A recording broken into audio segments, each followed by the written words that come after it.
আসসালামু আলাইকুম। আজকের রেসিপি দেখার জন্য সবাইকে ওয়েলকাম জানাচ্ছি।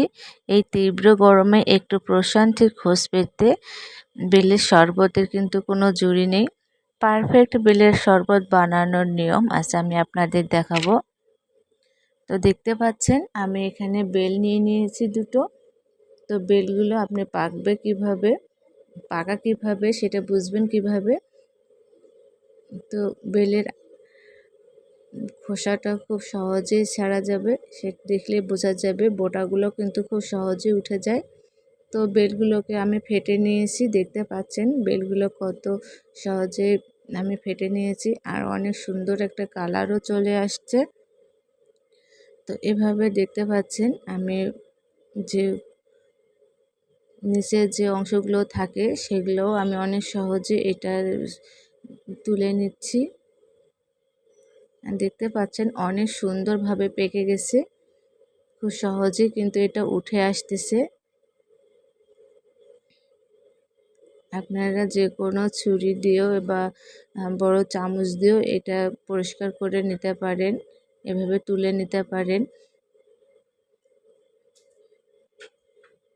দেখেন এভাবে কিন্তু আমি সবগুলো খোসা থেকে সবগুলো বেল আমি তুলে নেব। তো দেখতে পাচ্ছেন আমি এভাবে সবগুলো তুলে নিয়েছি, আর কত সুন্দর পরিষ্কার করে নিয়েছি আমি, নিচে কিন্তু একটুও লেগে নেই। আপনারা এভাবে সুন্দর করে তুলে নেবেন, আর হাত দিয়ে এভাবে মথে নেবেন, বা আপনারা মেশার দিয়েও মথে নিতে পারেন। আর অনেকে কিন্তু এই আঠাগুলো খেতে চায় না, পছন্দ করে না, তো ফেলে দেয়। কিন্তু এই বেলের কিন্তু এই আঠাগুলো কিন্তু অনেক অনেক শরীরের জন্য উপকার। শরীরটাকে ঠান্ডা রাখতে বা অন্যান্য উপাদান রয়েছে এই বেলের আঠা বা বেলে। তো আপনারা অবশ্যই বেলের শরবত প্রতিদিন খাওয়ার চেষ্টা করবেন।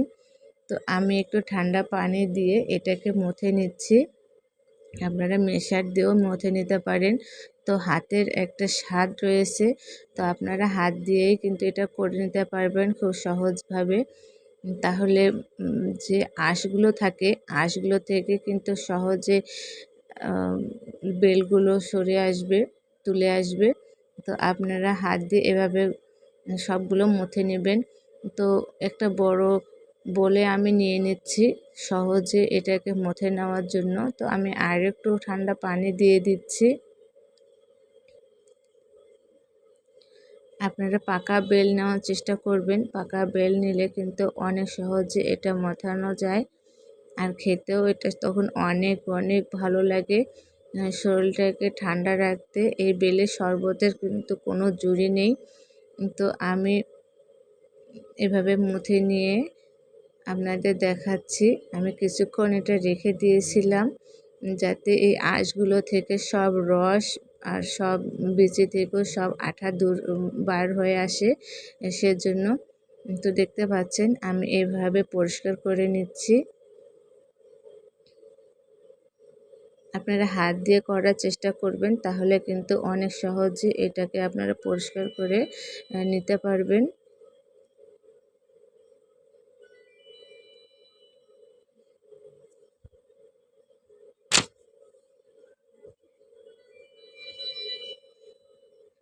তো আমি এভাবে আরেকটু ছাঁকনি দিয়ে যে নিচে যে আঁশগুলো রয়ে গেছে ছোট ছোট, সে আঁশগুলো যাতে উঠে আসে সেজন্য আমি একটা এভাবে ছাঁকনি দিয়ে ছেঁকে নেব। এভাবে দেখতে পাচ্ছেন নিচে কতগুলো বিচির আঁশ রয়েছে। তো আপনারা অবশ্যই এটাকে ছেঁকে নেবেন। কিন্তু খাওয়ার সময় যখন আঁশগুলো মুখে লাগে তখন কিন্তু এটাকে ভালো লাগে না, বিরক্ত লাগে। তো আপনারা এভাবে সবগুলো আঁশ বা বিচিগুলো ছেঁকে ছেঁকে নেবেন।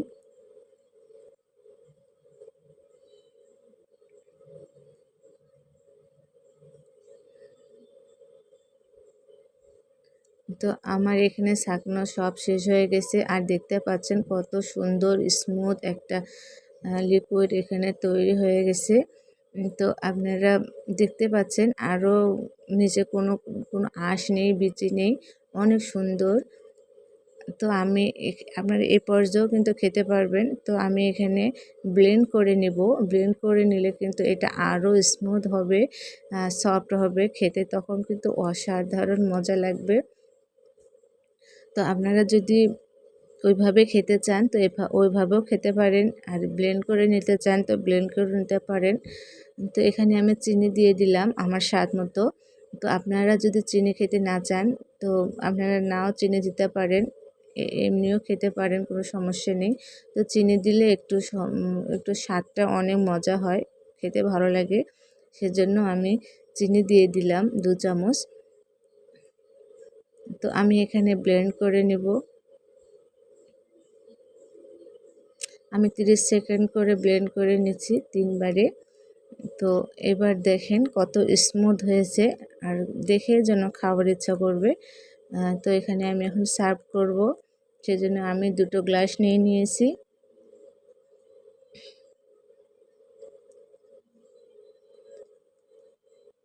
আপনারা ছোট ছোট বাটিতে করেও কিন্তু রেখে দিতে পারেন, বোতলে করে রেখে দিতে পারেন, বা ছোট ছোট কাপে করে রেখে দিতে পারেন। যখন ইচ্ছা হবে তখন ফ্রিজ থেকে বাইর করে খেতে পারবেন। তো আমি আপনাদের সার্ভ করে দেখাচ্ছি, দেখেন, দেখে বুঝতে পারতেছেন কত সুন্দর একটা গাঢ় সফট একটা জুস তৈরি হয়েছে। আপনারা বাসায় এভাবে অবশ্যই তৈরি করবেন। আর আমার রেসিপি আপনাদের কেমন লাগলো অবশ্যই আমাকে জানাবেন।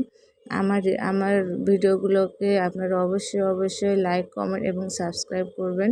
আর একটা শেয়ার অবশ্যই করবেন। আমার পাশে থাকবেন। আর আমার রেসিপিগুলো কিন্তু সব খুব অল্প উপকরণ দিয়ে তৈরি। অবশ্যই আমার ইউটিউব চ্যানেলটাকে ঘুরে আসবেন, লাইক, কমেন্ট এবং সাবস্ক্রাইব করবেন। আর এই প্রচণ্ড রোদে অবশ্যই প্রতিদিন একটা করে হলো বেলের শরবত খাওয়ার চেষ্টা করবেন, তাহলে শরীরটাকে ঠান্ডা রাখতে এবং যে কোনো শরীরের রোগবালাই থেকে দূর করতে এই বেলের কিন্তু কোনো জুড়ি নেই। তো সবাই ভালো থাকবেন, সুস্থ থাকবেন, আমার জন্য দোয়া করবেন। আল্লাহ হাফেজ।